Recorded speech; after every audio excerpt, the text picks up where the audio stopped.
अब हो जाइए सावधान, अगर आप भी सीटेट का एग्जाम देने जा रहे हैं और ये 3 गलती करने जा रहे हैं तो आप यहाँ पर फेल हो जाएंगे, इतनी पूरी गारंटी है।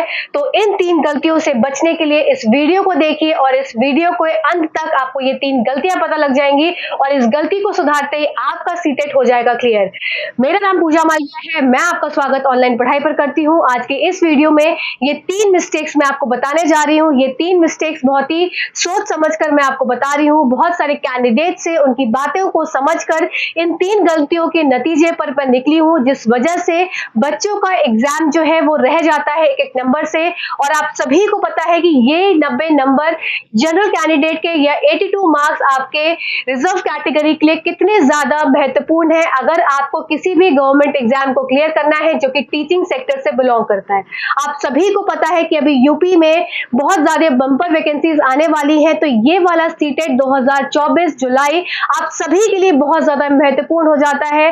तो इन 3 गलतियों से बचने के लिए इस वीडियो को पूरा देखिएगा। आइए चलिए इस गलतियों को समझ लेते हैं। सबसे पहली गलती जो कि कैंडिडेट करता है अपने एग्जाम में वो है उसका टाइम मैनेजमेंट। इस टाइम मैनेजमेंट को फेस करते करते अगर आपने यहाँ पर टाइम मैनेजमेंट को सही से फेस नहीं किया तो आपका पेपर छूट जाता है और आप एग्जाम से बाहर हो जाते हैं। क्योंकि क्या देखा गया है, बहुत सारे लोगों से समझा तब मैं इस नतीजे पर पहुंची हूँ। सबसे पहली बात कि जब वो पेपर करना स्टार्ट करते हैं, टाइम को स्लाइड में रखकर कि अपने घड़ी पे या दीवार पर लगे हुए टाइम को नहीं देखते हैं, इजीली बस पढ़ना चालू करते हैं और सॉल्व करते हैं पेपर को।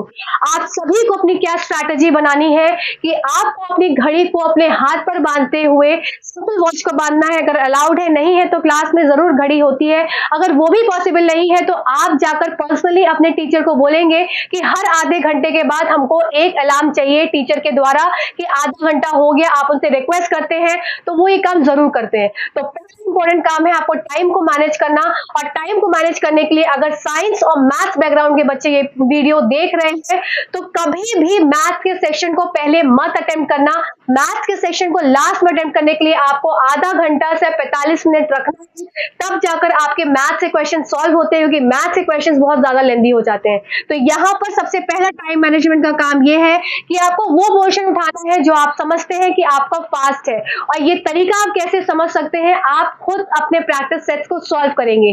पूरा प्रैक्टिस सेट्स टाइमर लगाकर बैठकर 3 घंटे का टाइम का स्लॉट लेकर अब इन प्रैक्टिस सेट्स को सॉल्व करेंगे। और अब एग्जाम आने से आपको 25 दिन बचे हैं, तो आप इस 25 दिन में लगभग 10 प्रैक्टिस सेट सॉल्व करेंगे, तब जाकर आपका ये पेपर जो है क्लियर होगा। इस सीटेट को हल्के में ना लें। कोई भी अगर हल्के में ले रहा है कि लास्ट 15 दिन की पढ़ाई में सीटेट क्लियर हो जाएगा, तो बिलीव करिए नहीं होता है। बहुत सारे कैंडिडेट्स ऐसे हैं और उनका ही क्लियर हुआ है लास्ट 15 दिन में जिनकी पढ़ाई पहले से थी।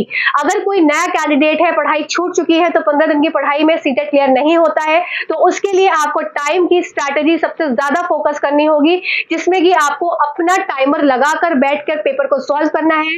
हर एक सेक्शन को 20 मिनट देने हैं। 20 मिनट के हिसाब से आपको 20 मिनट में ओएमआर को भरते हुए चलना है। एक सेक्शन अगर इंग्लिश सॉल्व किया, उसके बाद उसकी तुरंत 5 मिनट में ओएमआर भरी। एक साथ ओएमआर भरने बैठते हैं तो भी वहां पर क्या है, अगर एक भी क्वेश्चन का गलत मार्किंग हुआ तो वहीं पर हो जाती है सारे पेपर की गड़बड़ी।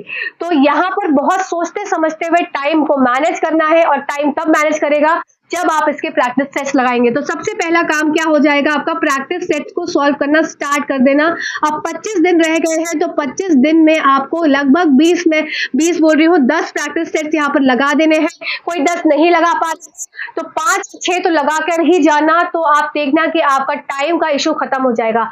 प्लस आपको क्या करना है, पैसेज को सॉल्व करने के लिए हफ्ते में मैं बात कर रही हूँ 3 से 4 पैसेज को लेकर बैठो। नहीं लेकर बैठोगे तो पैसेज ही पढ़ते रह जाओगे, आगे का पेपर नहीं हो पाएगा। बहुत ही एक कटु सत्य है ये कि पैसेज अगर लेके बैठे तो आगे का नहीं सॉल्व हो पाएगा, समय चला जाएगा पैसेज में। पैसेज भी अच्छे लेवल का आता है। तो क्या करना है, इसके लिए पैसेज को सॉल्व करना है। पैसेज से 4 पैसेज हफ्ते में करना है। आपके पास ज्यादा हफ्ते बचे ही नहीं है अभी, 2 हफ्ते से 3 हफ्ते बचे हैं।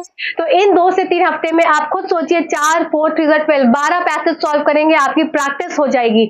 तो यहाँ पर टाइम मैनेजमेंट के लिए सबसे पहले पेपर सॉल्व करना है, पैसेजेस सॉल्व करने हैं। और मैथ्स का पोर्शन, अगर आपकी मैथ्स बहुत स्ट्रांग है तो भाई आप स्टार्टिंग में कर सकते हैं, पर अगर मैथ्स वीक है, मैथ्स को करो लास्ट में सॉल्व। लास्ट में सॉल्व करो, 5 क्वेश्चन करो, 5 को ओएमआर में भरो, फिर 5 करो, फिर 5 ओएमआर में भरो। इस तरीके से आपका ये पोर्शन अगर आप करेंगे, टाइम का मैनेजमेंट होगा, आपका पेपर इजीली निकल जाएगा।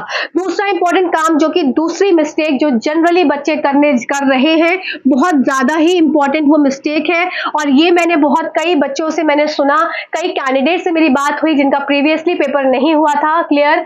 तो दूसरा काम जो कर रहे हैं वो लोग, उनका काम ये है कि वो सिर्फ पीवाईक्यूज कर रहे हैं। तो यहाँ पर अगर सिर्फ पीवाईक्यू कर रहे हो तो आपका काम नहीं चलेगा। सिर्फ पीवाईक्यू से काम नहीं चलेगा, सिर्फ पीवाईक्यू मैंने बोला। यहाँ पर पीवाईक्यू के साथ साथ आपको एक और अन्य महत्वपूर्ण काम करना है। तीसरा इंपॉर्टेंट, तीसरा जो कि गलती है, ये सब मैं आपको गलतियां गिना रही हूं,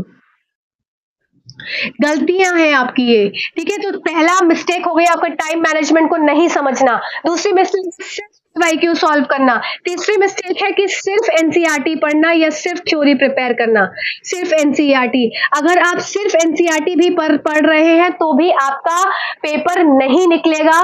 क्यों? क्योंकि एनसीईआरटी और पीवाईक्यूज चलते हैं साइमल्टेनियसली। आपने कंटेंट पढ़ा, पीवाईक्यू किया, आपने कंटेंट पढ़ा, पीवाईक्यू किया, तब जाकर आपका पेपर क्लियर होता है।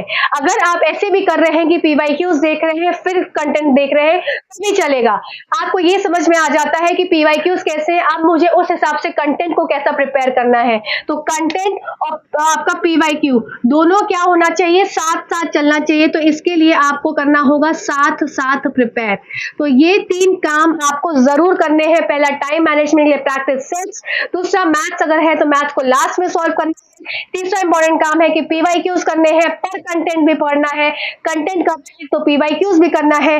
ये 3 काम की अगर गलतियां नहीं करी तो क्या है, आप इस पेपर को इजीली निकाल सकते हैं। और चौथा काम ये जरूर कर लीजिएगा इसमें कि रेगुलरिटी बनाइए। अब जो भी 25 दिन बचे हैं इसमें आप रेगुलर हो जाइए।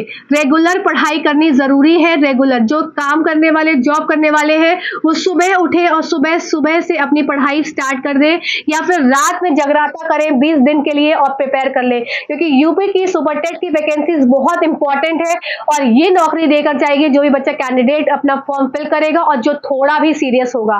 क्योंकि बम्पर वैकेंसीज आ रही हैं, इस बहती गंगा में सब बह जाओ और नौकरी ले लो। तो इन मिस्टेक्स को ध्यान में रखते हुए, साथ ही साथ अगर आप इस चैनल के थ्रू भी अपनी प्रिपरेशन को करना चाहते हैं तो यहाँ पर भी प्लेलिस्ट है, सीटेट जुलाई 2024, सीटेट जनवरी 2024। जाकर अपनी प्लेलिस्ट को स्क्रॉल करिए और चीजें जो भी आपको समझ में आती हैं आप उसको जाकर जरूर देखिए। डेली क्लासेस भी यहाँ चल रही है। हैशटैग 10 का डोज यहाँ पर रोज मिलता है, तो हैशटैग 10 का डोज लेना ना भूलें। और आपका एग्जाम है उससे पहले मैं काफी चीजें आपको कवर कराने वाली हूँ। क्लास 6 एनसीईआरटी समरी पूरी कंप्लीट हो गई है, 1 शॉट। क्लास 7 एनसीईआरटी समरी आपकी आने वाली है, क्लास 8 भी आने वाली है। इस तरीके से आपको चीजें मिलती रहेंगी। प्लस हम यहाँ पर पीवाईक्यू सॉल्व कर रहे हैं, तो इन सब सेक्शन से जरूर जुड़िए और अपना सीटेट एग्जाम क्लियर करिए। ये वीडियो आपको इतना ही बताने के लिए था। Thank you so much watching this video.